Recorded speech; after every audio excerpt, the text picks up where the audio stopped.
Bismillahirrahmanirrahim. Assalamualaikum warahmatullahi wabarakatuh. Alhamdulillah rabbil alamin. Wassalatu wassalamu ala sayyidina Muhammadin wa ala alihi wa ashabihi ajma'in. Allahumma fahimna asrar al-Qur'an wa waffiqna li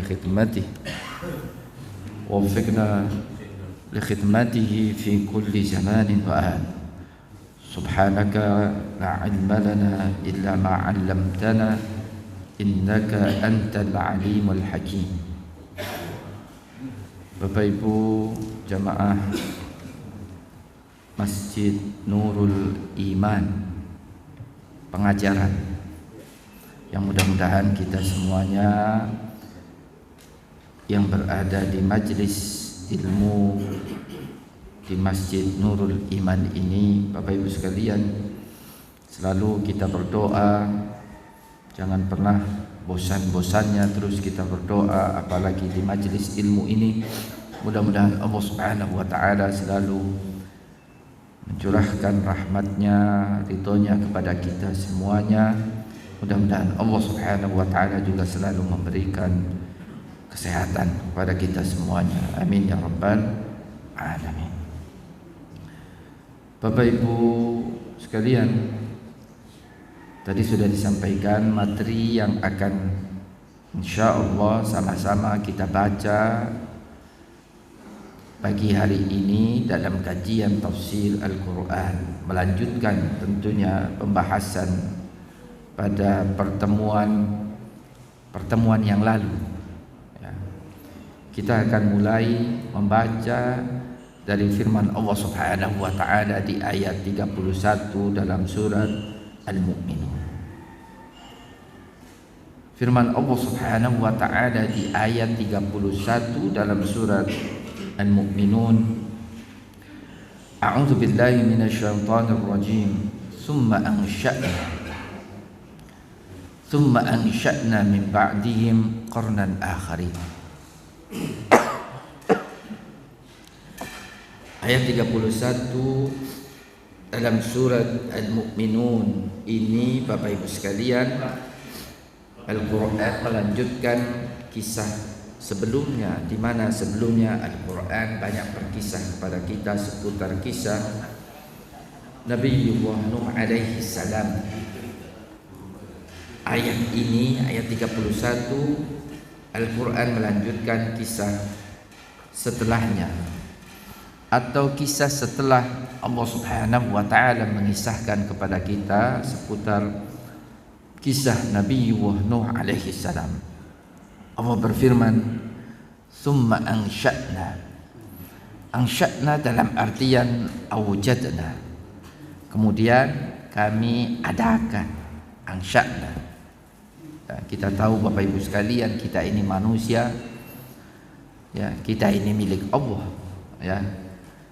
Kita yang mengadakan kita ini adalah Allah Subhanahu wa Ta'ala. Ya, bukan saja individu, bukan saja ya orang per orang yang Allah Subhanahu wa Ta'ala adakan, lahirkan, tetapi juga kelompok per kelompok, bahkan kaum per kaum.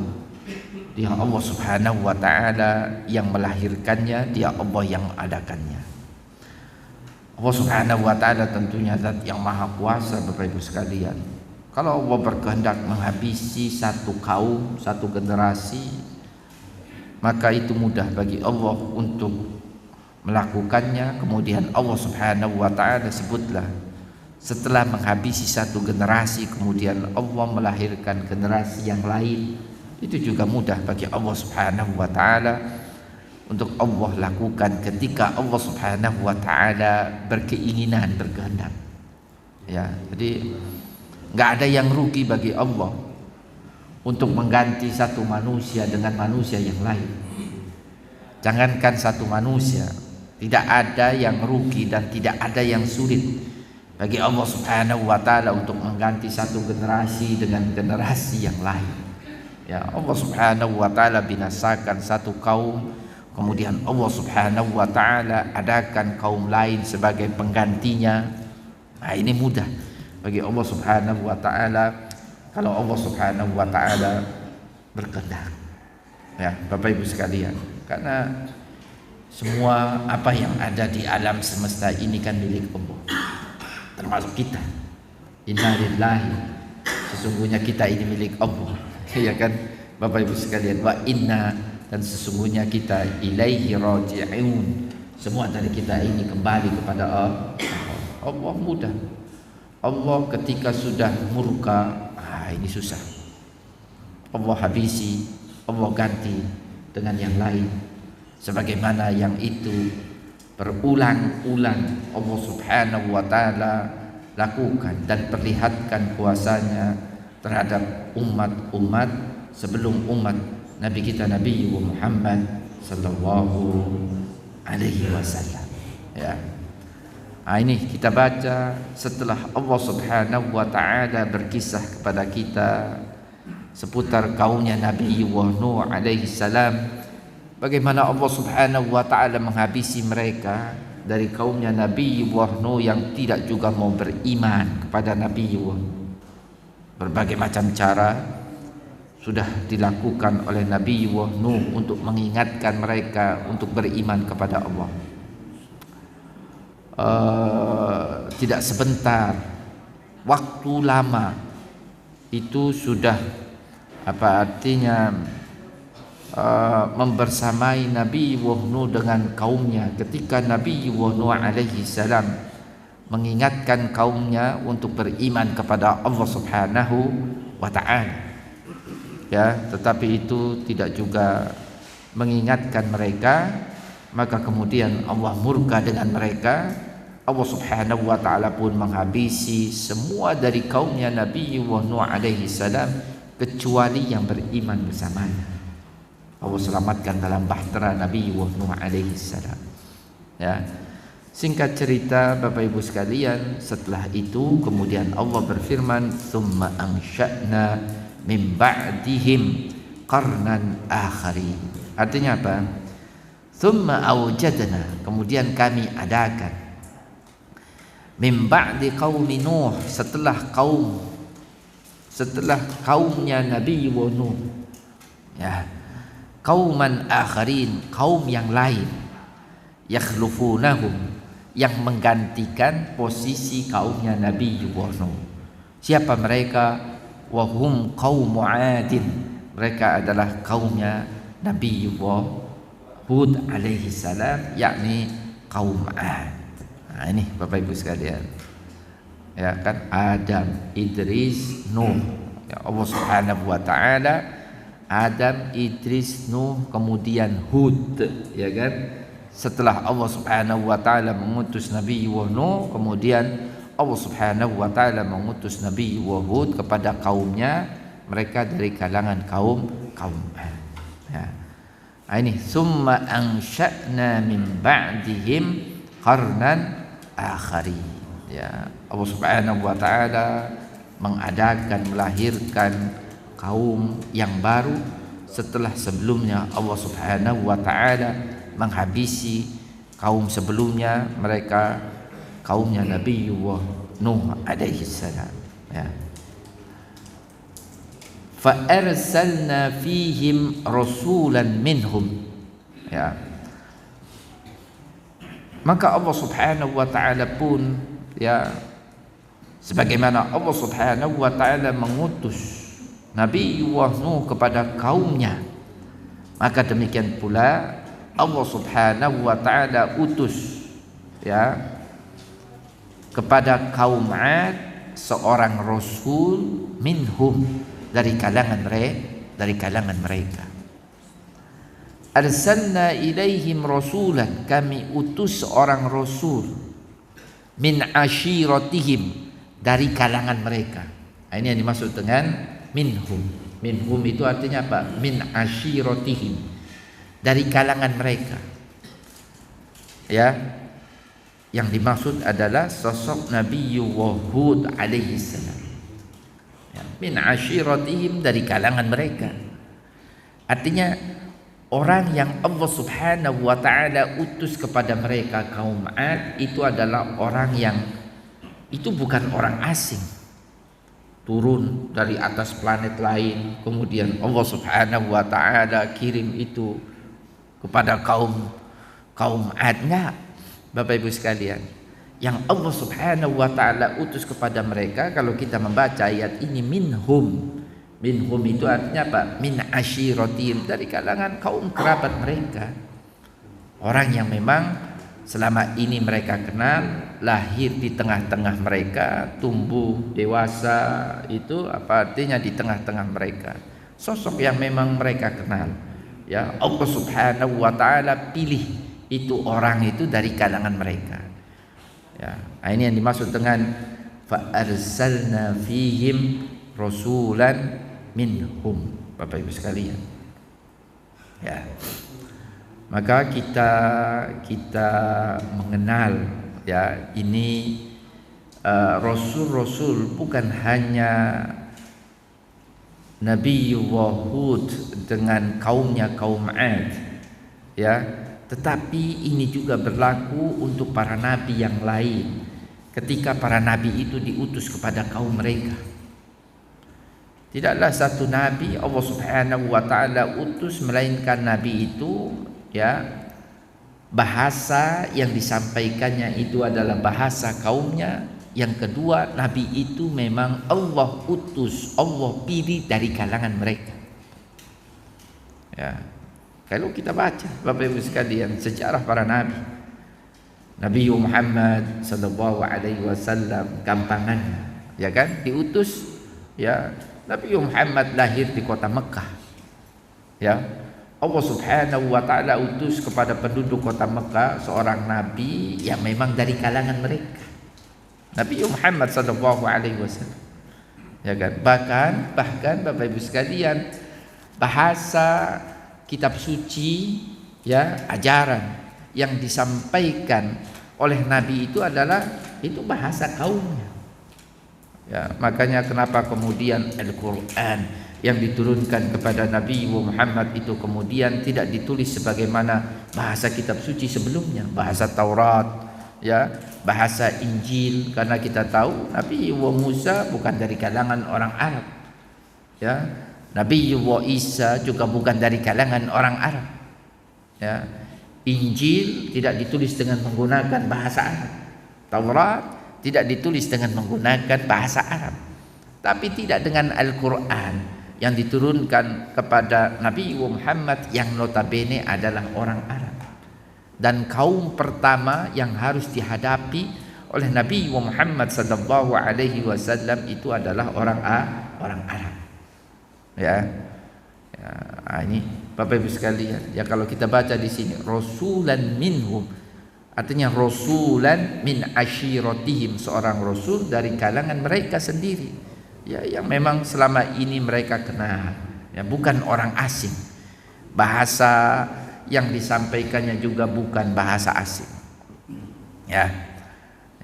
Bapak Ibu sekalian, ya, kenapa Allah Subhanahu wa taala mengutus, ya, syariat penutup, kitab suci penyempurna dan penutup tentunya, karena tidak ada lagi syariat setelahnya, tidak ada lagi kitab suci setelahnya. Kenapa Allah Subhanahu wa taala itu utus pembawa syariat terakhir itu dari salah satu penduduk kota Mekah? Kenapa kitab suci terakhir yang Allah Subhanahu wa taala peruntukkan untuk umat manusia secara keseluruhan itu ditulis dengan menggunakan bahasa Arab, ya, seperti hanya Al-Qur'an yang kita baca sekarang ini, Bapak Ibu sekalian? Tentunya Allah Subhanahu wa taala zat yang Maha tahu, Allah Subhanahu wa taala zat yang Maha bijaksana. Ini harus kita yakini. Allah Subhanahu wa taala zat yang Maha adil, ya, karena memang ini yang paling cocok, ini yang paling pas peruntukannya untuk umat manusia secara keseluruhan sampai dengan akhir zaman nanti. Kenapa kemudian tidak ditulis dengan menggunakan bahasa Taurat? Kenapa kemudian tidak ditulis dengan menggunakan bahasa Injil? Ya kan? Kenapa kemudian tidak diutus sebagaimana selama ini Allah mengutus dari kalangan Bani Israel? Ya kan? Tetapi Allah Subhanahu wa taala lebih memilih untuk menjadi utusannya yang terakhir. Itu salah seorang dari penduduk kota Mekah, dalam hal ini adalah Nabi kita Nabi Muhammad sallallahu alaihi wasallam. Bapak Ibu sekalian, penjelasannya panjang lebar. Kenapa ini harus Al-Quran yang berbahasa Arab?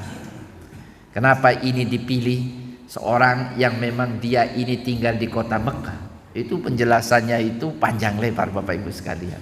Ya, yang jelas bukan berarti Al-Quran diturunkan dengan bahasa yang kita baca sekarang ini itu menjadikan orang yang bukan bahasa ibunya bahasa Al-Quran itu sulit untuk memahaminya. Buktinya kita bisa memahaminya Bapak Ibu sekalian, dan media untuk memahaminya juga sangat banyak sekali, ya kan Bapak Ibu sekalian. Dimungkinkan untuk kemudian dipelajari, dimungkinkan untuk kemudian bahkan dihafal, ya. Mungkin kalau Al-Quran ditulis dengan menggunakan bahasa kita saja, bahasa Indonesia, ya Bapak Ibu sekalian, ya, itu mungkin kita susah untuk menghafalkannya itu. Sekian ratus halaman, sekian ribu ayat.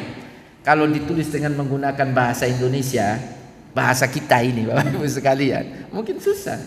Tapi tidak seperti halnya Al-Quran yang sekarang ini ditulis dengan menggunakan bahasa Al-Quran yang kita baca, yang kita lihat sekarang ini.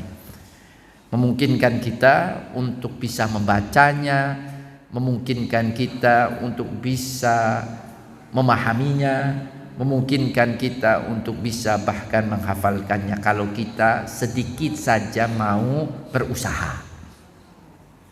Ya Bapak Ibu sekalian, ya. Nah ini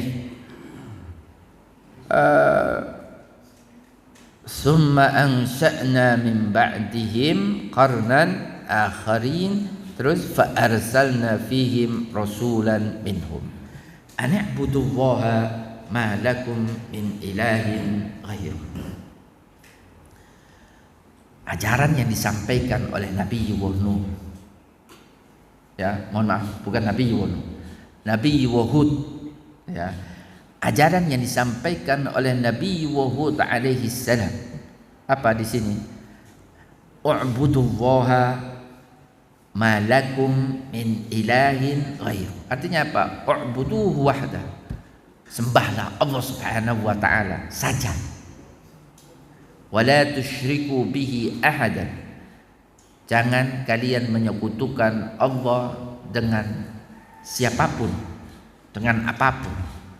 Li'annahu laisa lakum rabbun siwa, karena tidak ada Tuhan untuk kalian kecuali Dia, Allah Subhanahu wa taala. Ini yang disampaikan oleh Nabi Muhammad. Wa'budullaha ma lakum min ilahin ghairuh. Ajaran tauhid. La ilaha illallah. Tidak ada Tuhan selain Allah. Makanya kalau kita baca ayat-ayat Al-Quran, ya Bapak Ibu sekalian, kita baca ayat-ayat Al-Quran, ajaran pokok, ajaran utama yang disampaikan oleh Nabi, siapapun itu Nabi, itu adalah ajaran tauhid. Sama semuanya. Kalau sudah berbicara seputar keimanan, semua nabi, ya, pokok-pokok keimanan yang diajarkan oleh para nabi itu semuanya sama Bapak Ibu sekalian. Ya, menyembah Allah, tidak menyekutukannya. Ya. Kemudian apa? Mengimani hari akhirat. Ya, itu juga bagian dari keimanan yang disampaikan oleh para nabi. Ya. Nabi Muhammad sallallahu alaihi wasallam tentunya jelas, ya, Kalau kita baca apa yang disampaikan Al-Quran, ya qul huwallahu ahad, sebutlah kalau kita membaca surat Al-Ikhlas, ya Allah itu ahad. Ahad dalam artian ya sama saja, esa, ya tidak ada Tuhan selain Allah, ya lam yalid walam yulad, tidak ada istilahnya itu Tuhan anak, tidak ada Tuhan bapa juga tidak ada, ya kan, ya walam yakun lahu kufuwan, tidak ada sekutu, ya kan, bagi Allah Subhanahu wa taala, ya. Ajaran semacam ini ajaran yang dibawa oleh para nabi. Kalau kita baca di sini, ini ajaran yang disampaikan oleh Nabi Hud kepada kaumnya, kaum 'Ad. Wa'budullaha ma lakum min ilahin ghairu, termasuk ya tentunya ajaran yang disampaikan oleh Nabi kita Nabi Muhammad sallallahu alaihi wasallam. Syariat bisa berbeda Bapak Ibu sekalian antara syariat satu nabi dengan nabi yang lain. Syariat itu bisa berbeda, tetapi tidak dengan masalah keimanan. Kalau syariat memang Al-Quran pun sudah menginformasikan kepada kita, likullin ja'alna minkum syir'atan wa minhaja, setiap dari kalian Allah Subhanahu wa taala peruntukkan syariatnya, demikian ya, kurang lebih kalau kita membaca ayat itu maka kita dapatkan syariat bisa jadi berbeda antara satu nabi dengan nabi yang lain, ya, tapi tidak dengan pokok-pokok ajaran keimanan yang disampaikan oleh para nabi. Semuanya ini sama, ya. Semuanya menyeru untuk menyembah Allah Subhanahu wa taala. Maka jangan pernah kita ini menyekutukan Allah Subhanahu wa taala dengan siapapun, dengan apapun. Jangan pernah kita ini percaya dengan adanya Tuhan selain Allah Subhanahu wa taala. Karena Dia Allah yang menciptakan kita, Bapak Ibu sekalian. Dia Allah Subhanahu wa taala yang memberikan rizki kepada kita, Bapak Ibu sekalian, ya, tidak ada selainnya, ya. U'budullaha ma lakum min ilahin ghairuhu afala tattaqun. Ajakan untuk bertakwa kepada Allah juga itu yang disampaikan oleh Nabi Hud alaihi salam. Afala tattaqun, artinya apa? Afala takhafun, tidakkah kalian takut? Karena memang takwa itu artinya itu adalah takut, Bapak Ibu sekalian. At-taqwa huwal khaufu. Takwa itu adalah takut.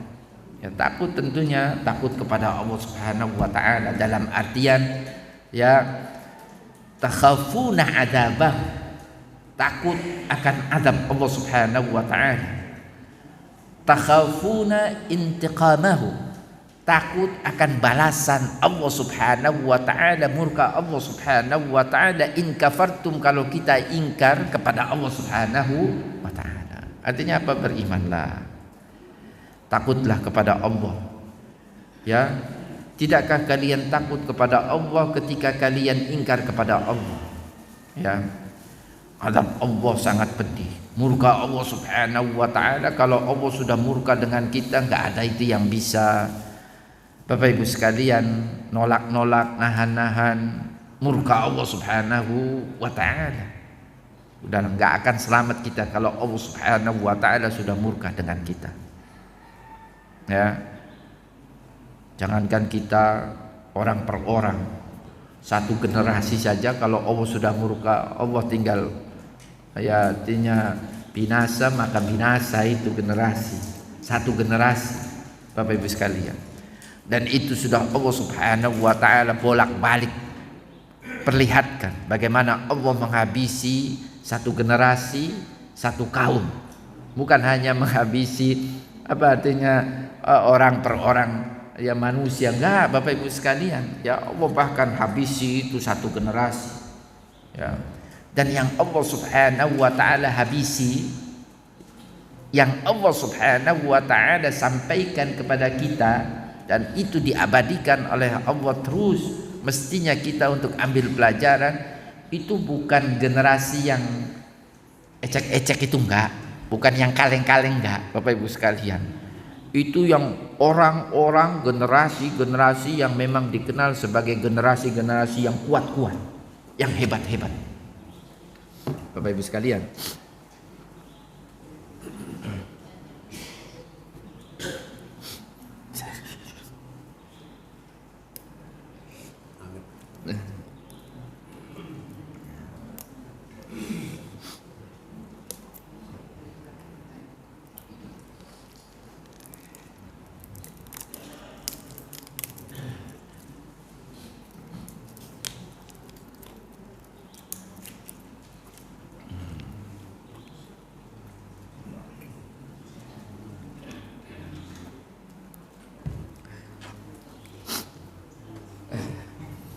ya kita baca termasuk kaum Ad ini Bapak Ibu sekalian, di mana Nabi Hud alaihi salam diutus kepada mereka, ya kan, itu bahkan diabadikan. Alam tara kaifa fa'ala rabbuka bi'adin, dalam surat apa itu, Al-Fajr ya, iromadatil imad, ya, allati lam yukhlaq mithluha fil bilad, itu kan memang dikenal kaum Ad, kaum di mana Nabi Hud alaihi salam diutus kepada mereka. Itu satu kaum yang memang dikenal dan itu diabadikan oleh Al-Quran sebagai kaum yang memang sudah memiliki peradaban yang tinggi. Bahkan sisa-sisa tingginya peradaban kaum Ad itu sampai sekarang itu masih bisa dilihat, Bapak Ibu sekalian, ya.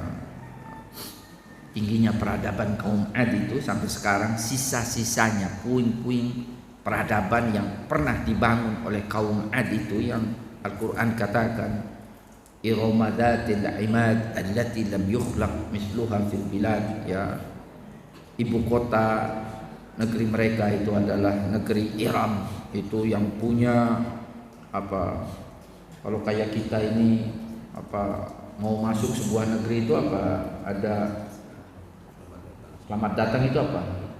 Gapura, ya kan, itu kan, kemudian tembok-tembok tinggi, ya kan, gitu kan, yang menunjukkan kejayaan dan peradaban yang sudah dicapai oleh kaum Ad itu sampai sekarang itu masih terlihat sisa-sisanya.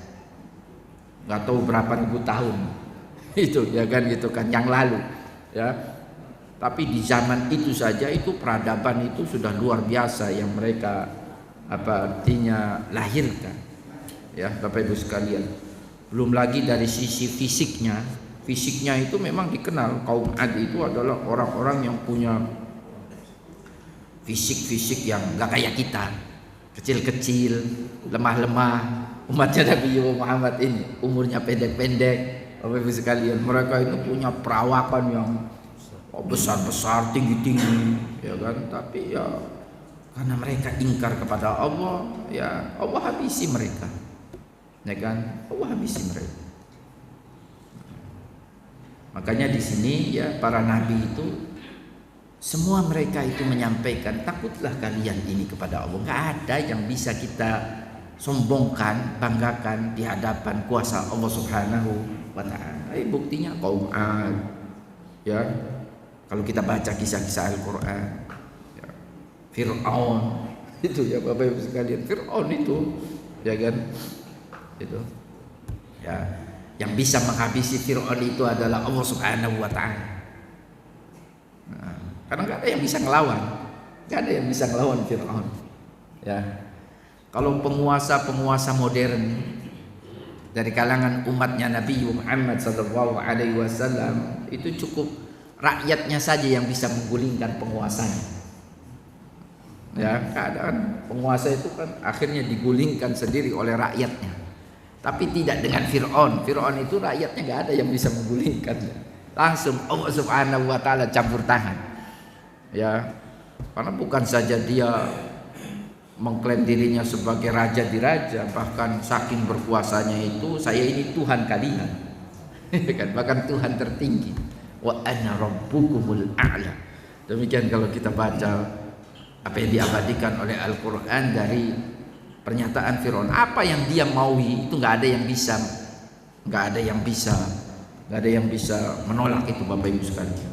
Ya, habisi semua anak laki-laki yang lahir dari kalangan Bani Israel, nggak ada yang bisa menolak itu keinginan Fir'aun.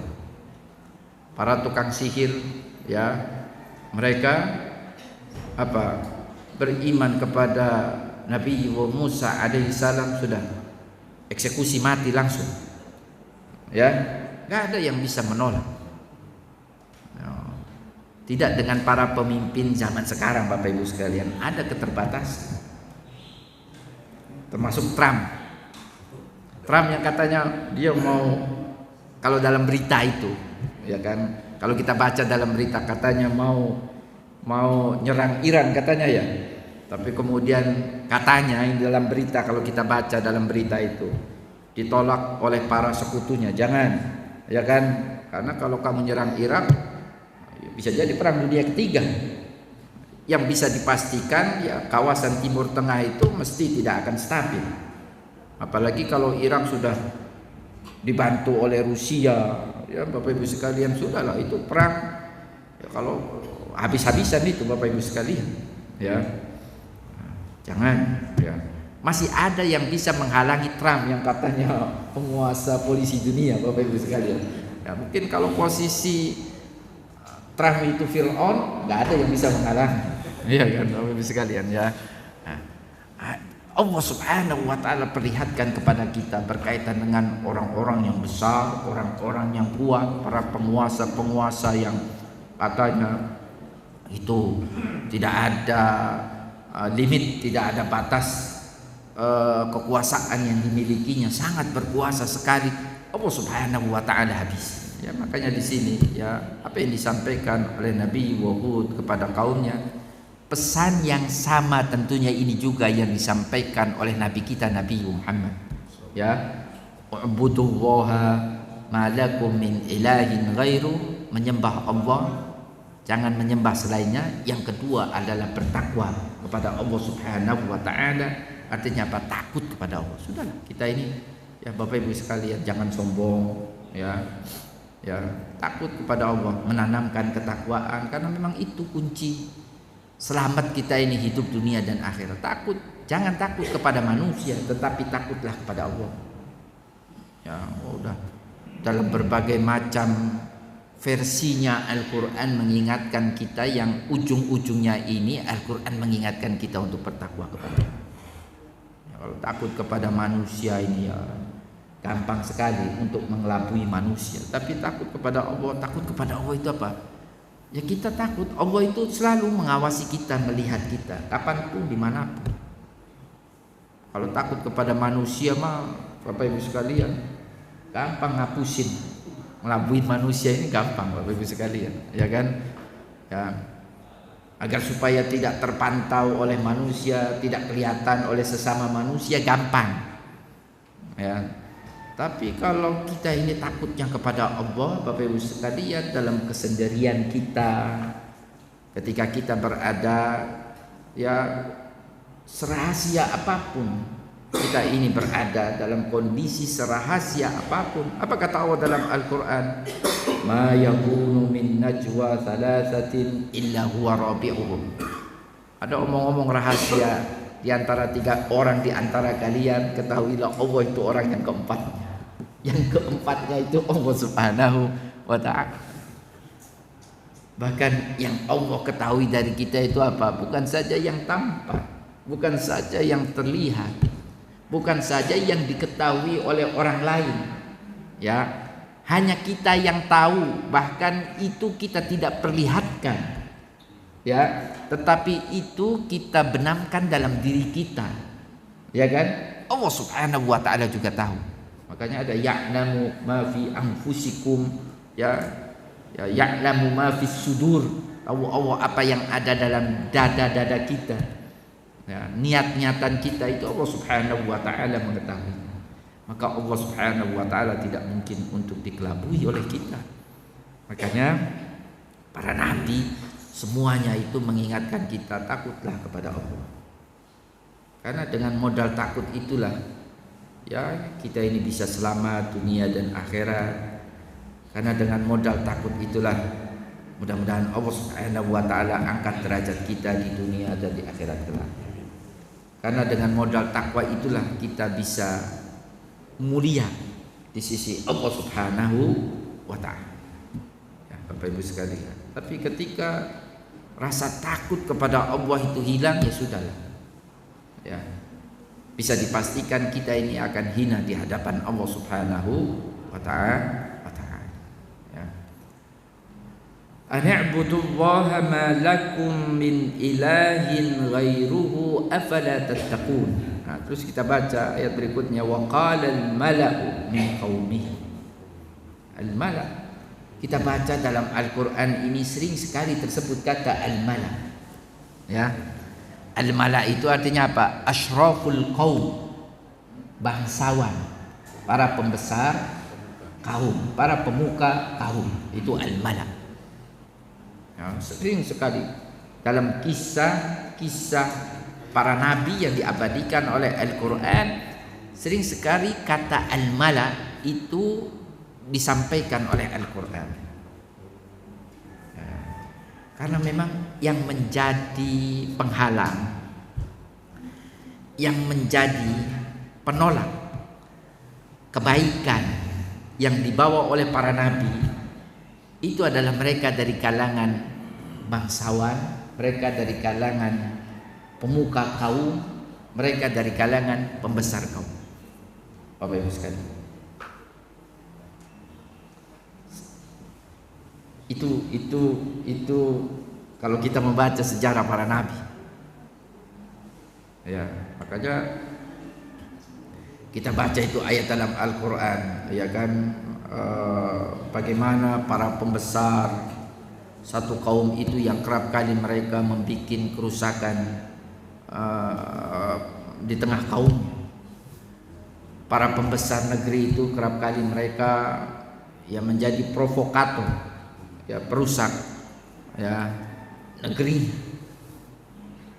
Bapak Ibu sekalian, ya negara kita juga mungkin seperti itu. Ya Ustaz Herbert ya, Ustaz Herbert ya kan itu. Kalau para pembesar kita ini baik, baiklah negeri kita. Tapi kalau para pembesar kita ini jahat, maka buruklah kondisi negeri kita. Jadi yang menentukan baik buruknya itu adalah para pembesar, Bapak Ibu sekalian.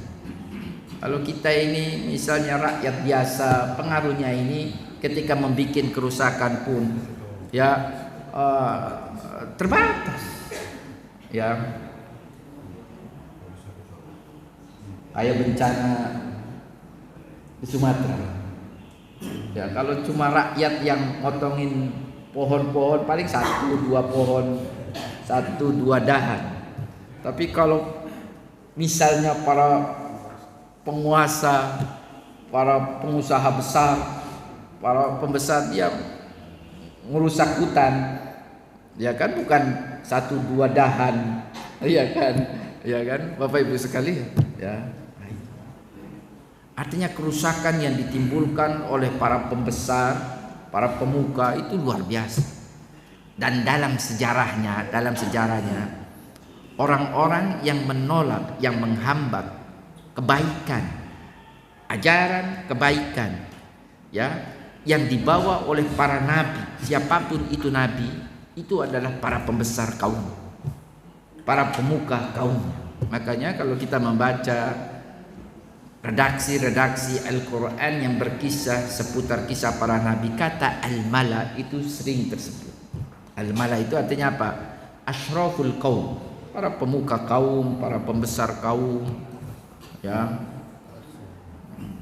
Karena mereka ini, para pembesar ini, kaum ini, para pembesar negeri ini, mereka ini terancam dengan keberadaan seorang nabi.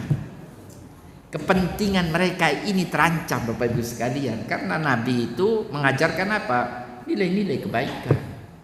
Nabi itu mengajarkan nilai-nilai egaliter. Egaliter itu apa? Ya, duduk sama rendah, berdiri sama tinggi, artinya semua manusia itu sama. Itu ajaran yang dibawa oleh para nabi. Ya. Gak ada kemudian saya lebih hebat, saya lebih berkuasa di hadapan manusia lain. Ya kan, semua manusia ini sama di hadapan Allah Subhanahu wa taala. Maka mereka punya kepentingan itu terancam. Ya.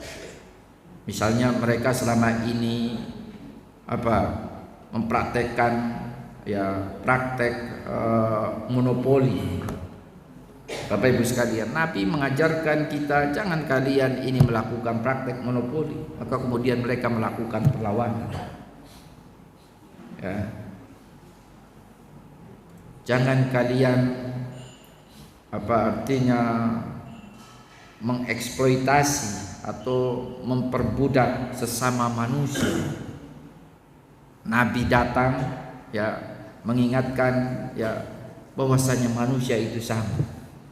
Ya kan, tidak ada kelebihan yang dimiliki oleh seseorang atas orang lain kecuali ketakwaan kepada Allah Subhanahu wa taala. Terancam mereka ini kepentingan. Ya. Itu Bapak Ibu sekalian, jadi penolakan itu kerap kali itu dari para pembesar, para pemuka negeri, dan itu juga bukan saja yang dihadapi oleh Nabiullah Hud alaihi salam, itu juga yang dihadapi oleh Nabi kita Nabi Muhammad sallallahu alaihi wasallam. Mungkin itu juga yang dihadapi oleh kita sekarang Bapak Ibu sekalian. Ya, kepentingan para petinggi terancam, kemudian dia melakukan provokasi, ya kan, perlawanan.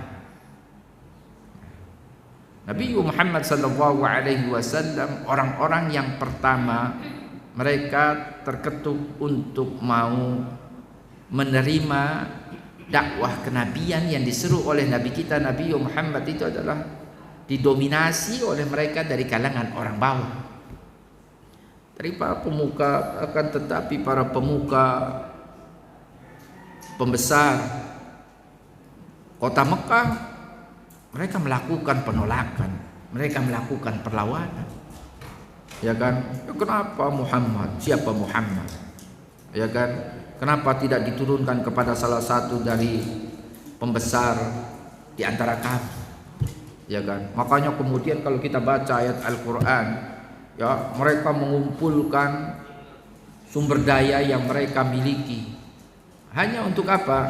Ya, melakukan provokasi kepada penduduk kota Mekah agar supaya tidak menerima ajakan yang disampaikan oleh Nabi kita Nabi Muhammad. Ya, kumpulkan harta, ya kan, hanya untuk apa? Memprovokasi orang agar supaya menolak Nabi kita Nabi Muhammad sallallahu alaihi wasallam. Bapak Ibu sekalian, ya, itu ya. Wa qala al-mala'u min qaumihi alladziina kafaru wa kadzdzabu bi liqa'il akhirah. Ya. Qala asyrafu qaumi al-kafar. Para pemuka kaumnya. Dalam hal ini adalah kaumnya siapa? Nabiullah Hud alaihi salam. Al-kafarah, mereka yang ingkar, al-mukadzibun bil akhirah, mereka yang mendustakan hari akhirat. Wa ma fiha minats thawabi wal iqab, tentunya hari akhirat yang disampaikan oleh seorang nabi itu berkaitan dengan apa? Ya, ganjaran, siksaan. Ya, bagian dari pokok ajaran keimanan juga ini kan, al-imanu bil akhir. Ya. Wa atrafnahum fil hayatid dunya. Mereka para pemuka negeri yang memang Allah Subhanahu wa taala atrafnahum. Atrafnahum itu artinya apa? Wassa'na alaihim ni'amad dunya, yang Allah Subhanahu wa taala lapangkan, luaskan untuk mereka kenikmatan dunia. Artinya yang Allah Subhanahu wa taala mapankan mereka dalam kehidupan di dunia ini. Ya kan? Hatta bataru, ya, sampai mereka ya sombong, Bapak Ibu sekalian, ya.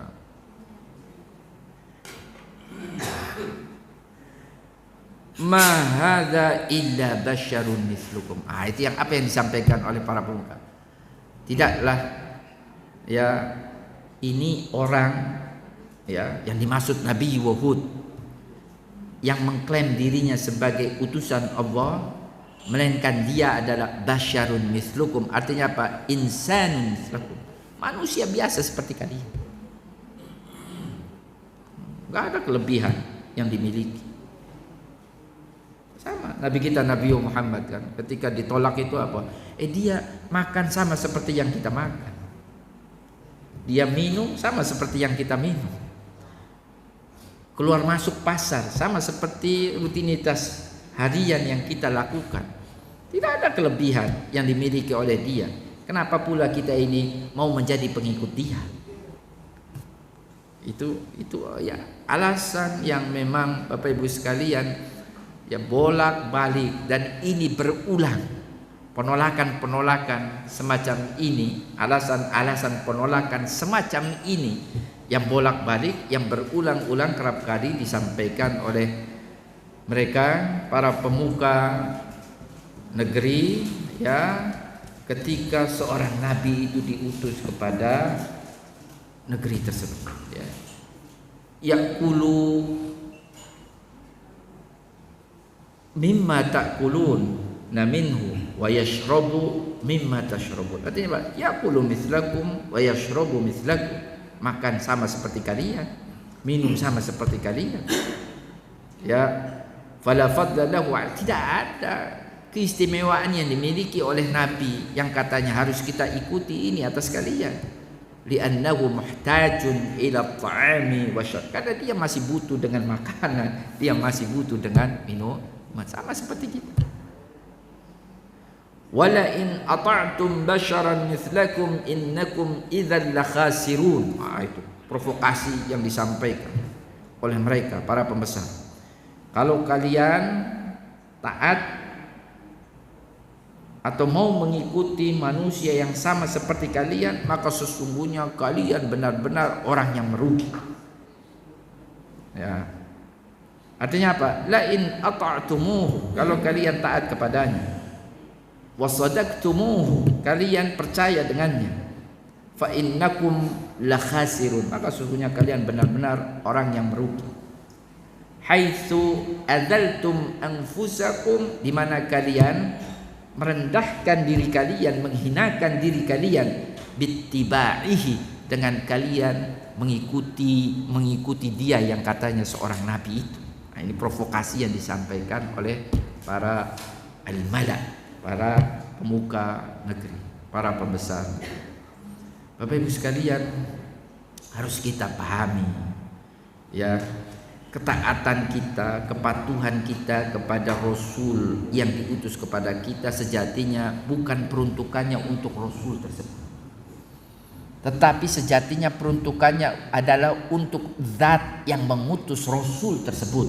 Dalam hal ini adalah Allah Subhanahu wa ta'ala, zat yang menciptakan kita dan yang memberikan rezeki kepada kita, bukan kepada Muhammad, tetapi lebih kepada zat yang mengutus Muhammad sebagai nabi yang diutus kepada kita.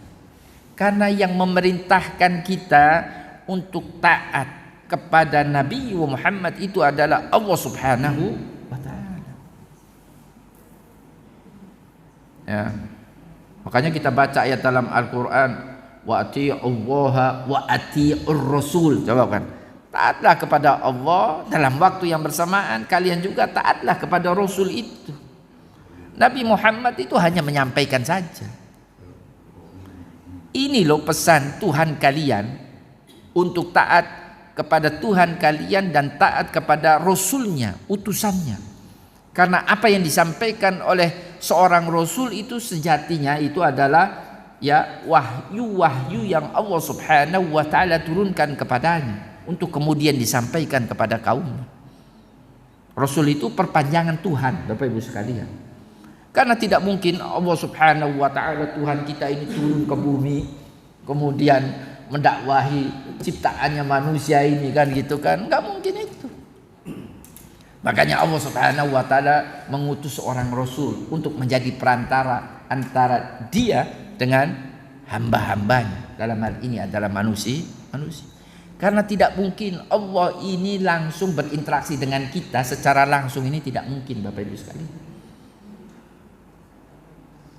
Dan Nabi Musa, dan itu tidak semua nabi. Ya. Itu salah satu yang diberi kesempatan untuk langsung bercakap-cakap dengan Allah. Itu pun Nabi Musa tidak melihat wujud Allah Subhanahu wa ta'ala. Hanya bisa mendengar saja. Ketika Nabi Musa meminta lebih dari sekedar mendengar, karena memang penasaran. Ya kan penasaran, kenapa hanya suaranya saja? Ya kan? Ya Allah perlihatkan. Benar kata Allah, kamu mau lihat, ya kan? Nah, coba, ya kan? Kamu lihat itu bukit.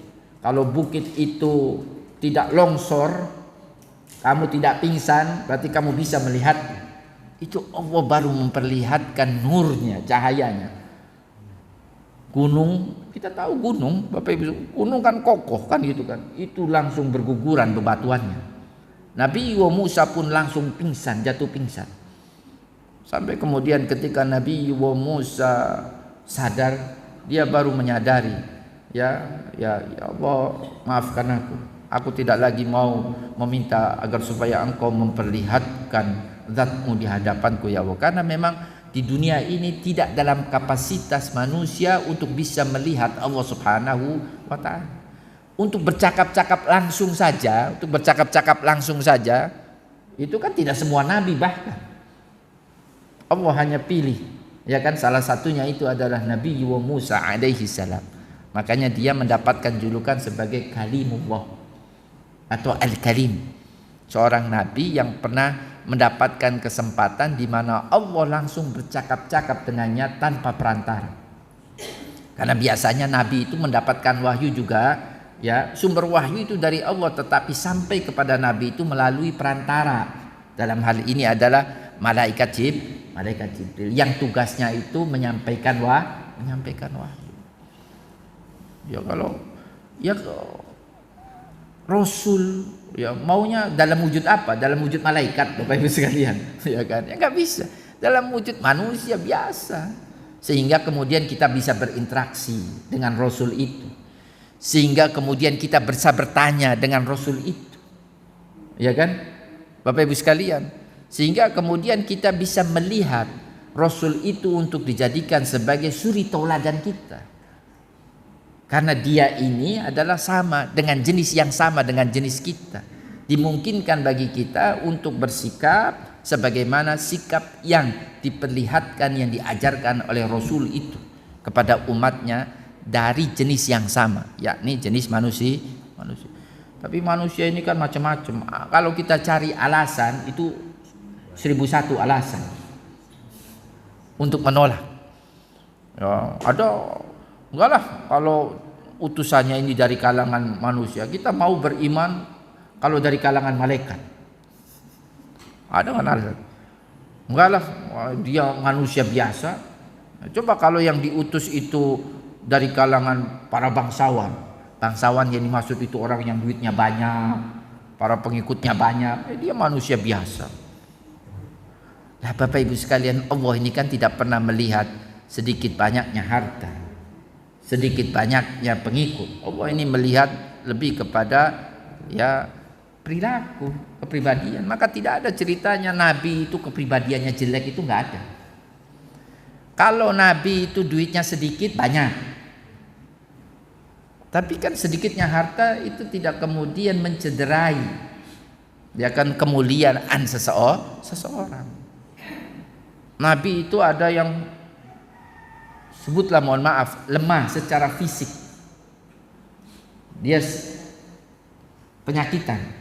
Ada Nabi Ayub alaihi salam. Ya, tapi kan orang fisik lemahnya itu kan tidak kemudian mencederai apa artinya kredibilitas atau kemuliaan seseorang. Enggak aib, enggak. Kan gitu kan. Tapi nabi yang duitnya banyak juga ada. Nabi Sulaiman kan duitnya banyak juga kan Bapak Ibu sekalian. Nabi yang fisiknya kuat juga ada. Ya kan? Nabi Daud alaihi salam, ya kan? Macam-macam Bapak Ibu sekalian. Tapi nabi yang perangainya buruk itu enggak ada. Nabi yang jahat itu enggak ada Bapak Ibu sekalian. Nah, makanya ya pengikut Nabi juga ada yang kaya, ada yang miskin, ada yang kuat, ada yang lemah. Tapi semua Nabi ini mengajarkan kita untuk berperangai yang baik, berakhlakul karim.